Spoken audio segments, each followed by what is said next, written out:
Welcome to this short introduction of the TInnGO project. I'm Hilda Christensen, and technical lead of the TInnGO project. The TInnGO project is a research and innovation project financed by the European Horizon 2020 program.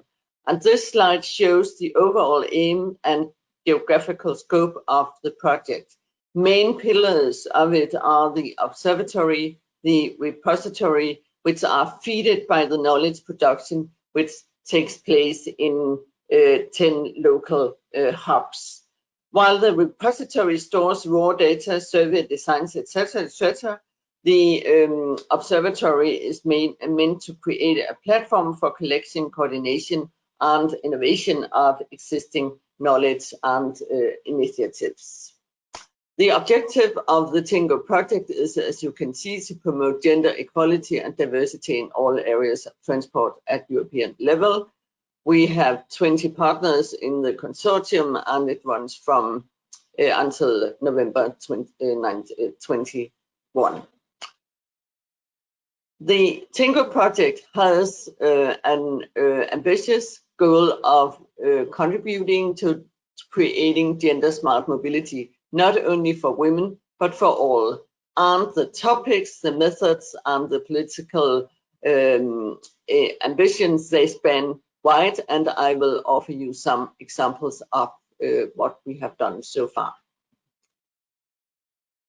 First of all, the TInnGO activities are guided by a range of key concepts and methods. Among them, the most important are gender smart mobility, which is a composite concept consisting of smart transport and smart city discourses combined with gender and diversity mainstreaming.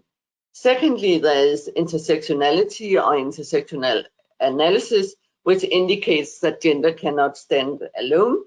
Gender, be it men, women, transgender, third gender, is always intersecting and co-created with other categories such as ethnic, class, sexuality, locality, to mention a few, and which in these combinations create discrimination or also privileges. And certainly we operate with gender and diversity action plans, which I will show you in the next slide.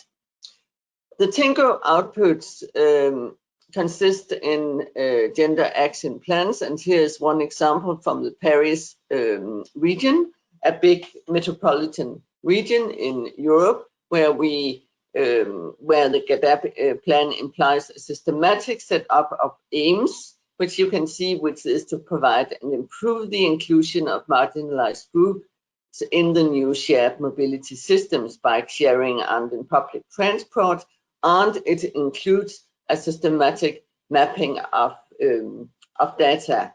And it also involves both private and public stakeholders, and plans includes mobilizing campaigns and systematic analysis and change of planning and design. And this is a systematic way of working with gender smart mobility, which is not taking place, which is quite new and innovative. A second input from the TInnGO is to develop, to use the TInnGO indicators in inclusive design models. The TInnGO indicators for gender smart mobilities are that they require affordability, the effectiveness, sustainability, attractiveness, and inclusiveness of these new shared modes. And here you see a design for a tricycle and also some new models of e-scooters, and this also, the innovation activities also includes shared biking, which are made more accessible for women and other groups, providing, for example, child seats and baskets for shopping bags. And also one of the TInnGO methods consists in a systematic mapping of good practices in various European countries where they have taken the first steps towards gender action plans. One of the TInnGO outputs have been the development of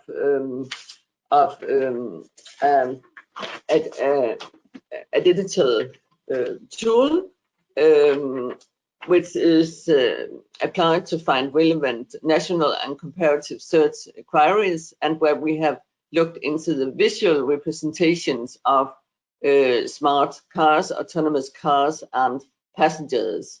And we have developed a tool and tagged 2,500 images and put very short, the analysis showed that technology is very dominant and that there is a lot of misreadings of persons, things, persons for things, gender misreadings in particular, and such misreadings might also have an effect on the development, the more recent developments of CAT and safety issues. You can read more about it in the public report on the digital analysis. The TInnGO methods also consist in a new model of studying gender footprints in STEM and mobility research, where we combine the composition of research teams with content of research, which is a new way of addressing the gender imbalance in STEM, and which includes also the knowledge production and the culture in question. One of our outputs is also comprehensive data collection, a survey which is now conducted across 10 hubs in Europe, where we share, where we collect 400 responses from each hub, and where we apply a gender and diversity sensitive survey tool, and also using intersectional categories. The aim is to summarize the data collection in a comparative approach, and also to develop a new tool for agent or group-based modeling for city planners and mobility providers. We have made a small survey also on the COVID-19 impact on transport in terms of gender, and we found that existing inequalities are being galvanized through the COVID period. More men in cars and more women in other taking other transport modes, or are prevented from mobility. But we also found a willingness both among men and women towards a change of existing modalities and towards the use of non-motorized mobility. We hope that the TInnGO will create, and all the methods, the data collections, and also the policy implications will create a gender smart city pillar, which will become a natural part of smart city discourses in the future. TInnGO outreach, we featured multi-stakeholder forum recently, which has been widely distributed at the various TInnGO platforms. You can take a look. And finally, you are also invited to get involved, both in the observatory and to supply the also stuff for the repository. I thank you very much for your attention.